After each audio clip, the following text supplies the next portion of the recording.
రెండెర్రా పిల్లలు బాగున్నారా? నిన్నటి కథ నచ్చిందా? మరి నేను చెప్పే కొత్త కొత్త కథలు వినడానికి నా ఛానల్ని సబ్స్క్రైబ్ చేసి లైక్ చేయండి. మరి మీరు నా ఛానల్ని సబ్స్క్రైబ్ చేసి కథలు వింటే నాకు ఎంతో హుషారుగా ఉంటుంది కదర్రా. సరే ఈరోజు మన కథలోకి వెళ్ళిపోదామా? ఈరోజు మన కథ నేర్పరులైన దొంగలు. పూర్వం అరేబియాలోని ఒక నగరంలో ఇద్దరు దొంగలు ఉండేవారు. వారిలో ఒకడు పగటి దొంగ. వాడు జేబులు దోచి డబ్బు గడించేవాడు. రెండవ వాడు రాత్రి దొంగ. కన్నాలు వేసి దొంగతనాలు చేయటం ద్వారా ధనం సంపాదించేవాడు. ఈ దొంగలిద్దరూ తమకు తగిన అందగత్తెనొక్కతెను చూసి పెళ్ళాడగోరారు. ఇద్దరూ ఒకతనే ప్రేమించటం చేత ఆ పిల్ల వారిలో ఎవరిని చేసుకోవాలో తేల్చుకోలేకపోయింది. నన్ను చేసుకోమంటే నన్ను చేసుకోమని వారు పీడించటం చేత ఆమె వారిద్దరితోనూ ఈ విధంగా చెప్పింది. మీరిద్దరూ దొంగతనాలు చేసి బతికేవాళ్లే, ఇద్దరూ నన్ను పోషించగలవాళ్లే. కానీ మీ ఇద్దరిలో ఎవరు ఎక్కువ నేర్పరి అయితే వాణ్ణి చేసుకోవాలని నాకున్నది. అందుచేత మీ ఇద్దరూ కూడబలుక్కొని ఒక నిర్ణయానికి వస్తే నేను మీలో నేర్పరిని పెళ్ళాడగలను అన్నదామె. దొంగలిద్దరూ ఆమె చెప్పిన దానికి సరేనని ఒకరి నేర్పరితనం ఒకరికి చూపించటానికి నిశ్చయించుకున్నారు. ముందు నా నేర్పరితనం నీకు చూపుతాను, తరువాత నీ నేర్పరితనం నాకు చూపుతూ గాని ఆ తరువాత తమ ఇద్దరిలో ఎవరు గొప్ప అయినది తేల్చుకుందాం అన్నాడు పగటి దొంగ కన్నపు దొంగతో. కన్నపు దొంగ ఇందుకు ఒప్పుకున్నాడు. ఇద్దరూ కలిసి షరాబు వీధికి వెళ్ళారు. అక్కడ ఒక వడ్డీ వ్యాపారస్తుడు తనకు రావలసిన బాకీ వసూలు చేస్తూ వీధి వెంట వెళ్ళటం వారి కంటబడింది.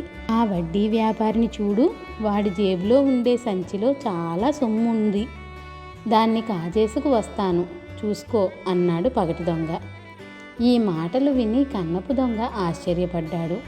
పగటి దొంగ వడ్డీ వ్యాపారి వెనకే 4 అడుగులు నడిచి సునాయాసంగా ఆయన జేబులో ఉండే మొహరీల సంచి లాగేసి తన స్నేహితుడి వద్దకు తిరిగి వచ్చాడు. నువ్వు నిజంగా ఆరితేరిన వాడివే సుమా అన్నాడు కన్నపు దొంగ. నా తెలివి ఈ సంచిని కాజేయటంలో లేదు, ఇది నాదేనని న్యాయాధికారి చేతనే అనిపిస్తాను, చూస్తూ ఉండు. అలా చేయని పక్షంలో రక్షక భటులు నా దగ్గర ఈ సొమ్ము పట్టుకొని దొంగ సొమ్మని సులువుగా రుజువు చేస్తారు. అందుచేత ఈ సొమ్ము నాదేనని ముందే రుజువు చేస్తాను అన్నాడు పగటి దొంగ. అది సాధ్యమేనా అన్నాడు కన్నపు దొంగ. నువ్వే చూస్తావుగా అంటూ జేబు దొంగ తన స్నేహితుణ్ణి ఒక సందులోకి తీసుకుపోయి అక్కడ సంచి విప్పి అందులో ఉన్న మొహరీలు లెక్కించాడు. సరిగ్గా 500 మొహరీలు ఉన్నాయి. వాటిలో నుంచి 10 తీసి తన జేబులో వేసుకొని తన వద్ద ఉన్న రాగి ముద్రిక ఒకటి సంచిలో వేసి జేబు దొంగ సంచిని యథాప్రకారం కట్టేశాడు. తర్వాత అతను మళ్ళీ షరాబు వీధిలోకి వచ్చి వడ్డీ వ్యాపారి వెనకగా కొంత దూరం వెళ్ళి ఆ సంచిని తిరిగి ఉపాయంగా ఆయన జేబులో వేసేశాడు. ఈ పాటికి వడ్డీ వ్యాపారి తన దుకాణం దగ్గరికి వచ్చి లోపలకు పోబోతున్నాడు. ఇంతలో జేబు దొంగ గట్టిగా గొంతెత్తి దొంగ దొంగ పట్టుకోండి అని అరుస్తూ వడ్డీ వ్యాపారిపై పడి అతన్ని 4 గుద్దులు గుద్దాడు. అందరూ పోగయ్యారు.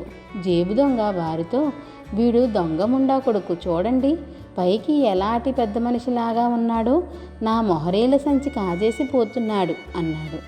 వడ్డీ వ్యాపారిని చూస్తే అందరికీ మంటే, న్యాయస్థానానికి ఈడ్చుకుపోండి అని అందరూ సలహా ఇచ్చారు.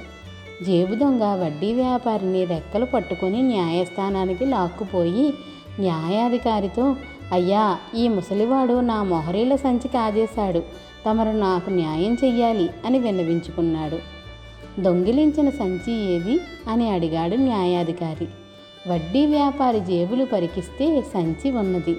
వడ్డీ వ్యాపారి కంగారుతో, అయ్యా, ఇది నా సంచియే, నేను బాకీలు వసూలు చేసుకుంటూ ఉండగా ఈ మనిషి నాకు దొంగతనం అంటగట్టాడు అని నేను ఈ మనిషిని ఎన్నడూ చూసి కూడా ఎరగను అన్నాడు. అది నీ సంచియే అయితే అందులో ఏమేమి ఉన్నది చెప్పు అన్నాడు న్యాయాధికారి. అందులో 500 మొహరీలున్నాయి అంతే అన్నాడు వడ్డీ వ్యాపారి నిబ్బరంగా. అది అబద్ధం, అందులో 490 బంగారు మొహరీలు నా రాగి ముద్రిక ఉన్నాయి. ఈ దొంగవాడు తమ ముందు అబద్ధాలు ఆడుతున్నాడు అన్నాడు జేబు దొంగ. సంచి విప్పి చూస్తే అందులో 490 మొహరీలు ముద్రిక ఉన్నాయి. న్యాయాధికారి ఆ సంచిని జేబు దొంగకి ఇప్పించి వడ్డీ వ్యాపారికి 100 కొరడా దెబ్బలు శిక్ష విధించాడు. సంచి తీసుకుని కన్నపు దొంగ వెంట తిరిగి వచ్చేస్తూ జేబు దొంగ, ఇలా ఉంది నా నేర్పు అన్నాడు.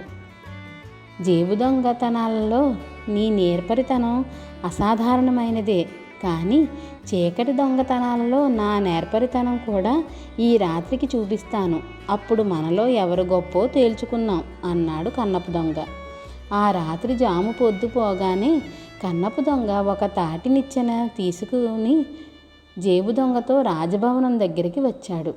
ఏమిటిది, రాజభవనంలోనే జ్వరపడతావా ఏం అన్నాడు జేబు దొంగ ఎంతో భయంతో. అవును, మామూలు ఇళ్లల్లో జ్వరబడటంలో నేర్పరితనం ఏముంది అంటూ కన్నపు దొంగ తాటి నిచ్చెనను గోడ మీదకి విసిరివేశాడు.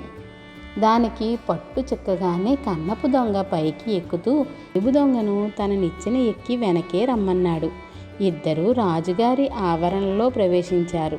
కన్నపు దొంగ రాజుగారి భవనంలో తలుపు ఒకటి ఉతక ఎత్తి లోపల జొరబడి రాజుగారి శయ్యాగారానికి దారి తీశాడు. కాళ్ళు వణుకుతూ జేబు దొంగ కూడా వాడి వెనకే వెళ్ళాడు. పడక గదిలో రాజుగారు నిద్రపోతున్నారు. బానిస ఒకడు రాజుగారి కాళ్ళు పట్టుతూ కునికిపాట్లు పడుతున్నాడు. జేబు దొంగను అవతల గదిలో ఉండమని సైగ చేసి కన్నపు దొంగ మునివేళ్ల మీద నడుస్తూ వెళ్ళి బానిసను వెనక నుంచి పట్టుకొని ఒక చేత్తో నోరు నొక్కి రెండో చేత్తో వాణ్ణి తాడుతో కట్టేసి నోట్లో గుడ్డలు కుక్కి గదిలో ఒక మూల పారేసి వాడి స్థానంలో తాను కూర్చొని రాజుగారికి కాళ్ళు పట్టసాగాడు. వాడు కావాలని రాజుగారి కాళ్ళు గట్టిగా పట్టడంతో రాజుగారికి నిద్రాభంగం అయ్యింది. కన్నపు దొంగ చిన్న గొంతుతో, ఏలిన వారికి మెలకువ వచ్చినట్టుంది, ఒక చిన్న కథ చెబుతాను ఆలకించండి. అనగనగా ఒక నగరం, దాన్ని ఒక రాజుగారు పాలిస్తున్నారు. ఆ నగరంలో ఒక జేబు దొంగ, ఒక కన్నపు దొంగ ఉన్నారు.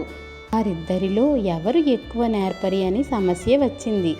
ముందుగా జేబు దొంగ తన నేర్పరితనాన్ని ప్రదర్శించటానికి తన స్నేహితుణ్ణి షరాబు బజారుకు తీసుకుపోయాడు అంటూ జరిగిన కథ యావత్తూ చెప్పాడు. ఆఖరుకు తాను రాజుగారి శయ్యా మందిరంలో ప్రవేశించి బానిసను కట్టి అవతల పెట్టి వాడి స్థానం ఆక్రమించుకోవటం దాకా చెప్పి, మహారాజా తమరే చెప్పండి, ఈ ఇద్దరిలో ఎవరు ఎక్కువ నేర్పరి, జేబు దొంగ కన్నపు దొంగ అని అడిగాడు. ఇదంతా కథే కాబోలుననుకొని రాజుగారు నిశ్చయంగా కన్నపు దొంగే నేర్పరి అన్నాడు. ఈ మాటలు అవతల గదిలో ఉండే జేబు దొంగకు కూడా వినిపించాయి. తిరిగి రాజుగారికి నిద్ర పట్టిన దాకా కాళ్ళు పిసికి కన్నపు దొంగ తన స్నేహితుడితో సహా రాజభవనం నుంచి తిరిగి వచ్చేశాడు. మర్నాడు ఉదయమే రాజుగారు నిద్రలేచి తన బానిసను కట్టిపడేసి ఉండటం చూసి తాను రాత్రి విన్నది కథ కాదని, తనకు ఆ కథ చెప్పినవాడు కన్నపు దొంగేనని గ్రహించి వాడి తెలివితేటలకు ముచ్చటపడ్డాడు. తరువాత ఆయన ఒక చాటింపు వేయించి, కిందటి రాత్రి తన పడక గదిలో జొరబడిన దొంగ బయటపడినట్టయితే వాడికి కొలువిస్తానన్నాడు. ఆ చాటింపు విని కన్నపు దొంగ రాజుగారి దర్శనం చేసుకున్నాడు. అన్న ప్రకారం రాజుగారు వాడికి తన కొలువులో మంచి ఉద్యోగం ఇచ్చాడు. కన్నపు దొంగ నేర్పరితనం గొప్పదని రాజుగారే స్వయంగా తీర్పు చెప్పడంతో తన చెవులతో విన్నాడు గనుక జేబు దొంగ కాదనలేదు. అందుచేత వారు ప్రేమించిన పిల్ల కన్నపు దొంగనే పెళ్ళాడి గొప్ప ఉద్యోగి భార్య అయ్యింది. పిల్లలు, కథ నచ్చిందా? అయితే లైక్ చేసి షేర్ చేయండి, మరి అలాగే సబ్స్క్రైబ్ కూడా చేయండిరా.